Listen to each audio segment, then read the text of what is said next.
So we're working our way through this Celtic knot here. We've created the upper arc of this bottom portion of the knot.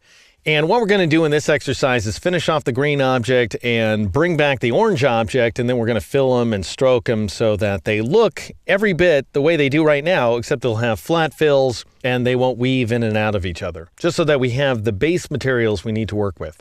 So I've saved my progress as the lone arc.ai. I'm going to click on this base object here, the only path outline we have right now, with the black arrow tool to select it, and then I'll grab my rotate tool. And I could do that by pressing the R key as well. And I need to set my center at the same target point that I had before. That's why I marked it. I didn't need to mark it in order to rotate the circle. That was pretty darn easy, just as long as I went ahead and duplicated it the second time so that I had 3 rotated around the same point. Everything was hunky-dory. But now in order to maintain those same results, I need to have marked that origin point in advance. So I'm going to Alt-click or Option-click on that point to bring up the Rotate dialog box. The angle should still be 120 degrees. I click the Copy button, and then I press Control-D or Command-D on the Mac in order to duplicate that transformation. Now I'll press the V key in order to switch back to the black arrow tool. I'll marquee these 3 paths so they're all selected. And then I'll just go up to the Object menu, choose Path, and choose Join. This time, the automation that has been introduced inside of Illustrator CS5 is really quite useful. So you could press Control-J or Command-J instead, and it goes ahead and fuses the shape just like so. So all 3 of those sets of endpoints are joined together, and you can check them out just to make sure, those of you who have been using the program for a while and might be skeptical about Illustrator's ability to get those points right, you can press the A key to switch to the wide arrow tool. You can click off the shape to deselect it, and you can grab one of those points and drag it around, and you will move a single point, as opposed to dragging away 2 endpoints that are separate from each other. You can also see that they're fused together because we have these nice sharp joins. All right, anyway, I'll press Control-Z, Command-Z on the Mac to undo that latest modification. I'll go to the Layers panel and twirl open the Primitives layer, and then I'll turn on that top path, which is the big circle. Now, it shouldn't be that big. I need to scale it.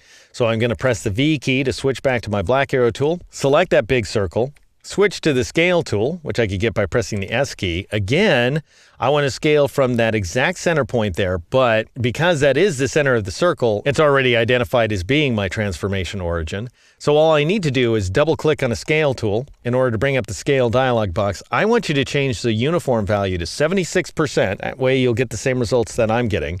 And then click OK. Don't click Copy, just click OK in order to create that effect right there. Now, those are our base objects, except instead of having thick stroke shapes, we need filled shapes. So we're going to have to convert these strokes to path outlines. And we're going to do that after we go ahead and duplicate this layer. I want to keep my original primitives because we're going to need to come back to them.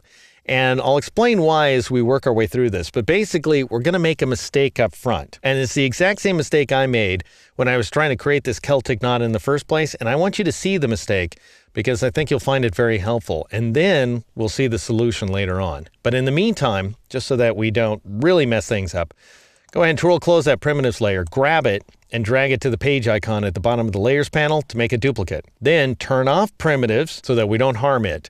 Double-click on Primitives Copy to bring up the Layer Options dialog box, and call this guy Live Paint number 1, because this is going to be our first approach. As I say, something of a mistake. We're going to switch the color from light blue to red.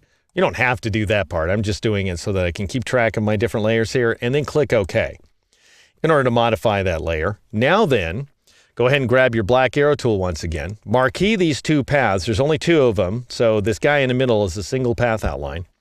Then go up to the Object menu, choose Path, and choose Outline Stroke. Or if you loaded D keys, you've got a keyboard shortcut for this very, very useful command of Control / or Command / on the Mac, and we get these 2 filled shapes here. All right, click off, click back on this guy, this big outline circle, and we're going to modify the fill and stroke attributes, and we might as well do that from the Control panel. I'll click on a fill swatch and change it to this orange color right there, 6 swatches in. And then go ahead and change the stroke from nothing to this rich black that I've created for you, and change the stroke weight to 2 points. Now let's do something similar actually for this guy. We'll go ahead and assign those same stroke attributes. So I'll assign rich black, I'll change the line weight to 2 points, and then I'll change the fill from black to this green color, 5 swatches in this time around, and we end up with these 2 path outlines here. Now, as you can see, the orange path covers the green path. That is, the orange path is in front, the green path is in the background. Now, we could change that, of course. I could twirl open this Live Paint number 1 layer, and I could grab the green path and move it in front of the orange path. But there's no way that I'm going to take this guy and move it partially behind the other guy. That's just not a feature inside of Illustrator. Again, we can simulate that kind of interaction using Live Paint, and that's exactly what we will do in the next exercise.